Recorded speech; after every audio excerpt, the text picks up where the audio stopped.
Hey there, it's Megan with WTI, and lately I've been exploring ways to grow my own produce inside my home. So when I saw this Foragers Galley grow at home mushroom kit, I was definitely intrigued by it. After the really simple and quick initial setup, all I needed then was a healthy dose of patience. It took several weeks of consistent misting and hoping. I have to admit there were some points where I really doubted that I was going to get a crop of mushrooms, but I just had to trust the process. I followed the included instructions to a T, even when I may have been inclined to do otherwise, and sure enough, I saw some changes. Once the baby pin mushrooms made their appearance, they grew so fast. I was blown away. My kit produced about 1 pound of snow oyster mushrooms. I was sincerely amazed at the amount of mushrooms that this little kit produced. When the mushrooms were ready, I was really eager to make a pasta dish out of them. They were so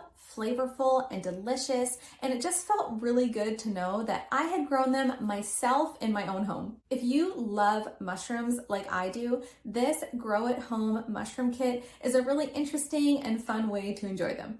But that's just my point of view.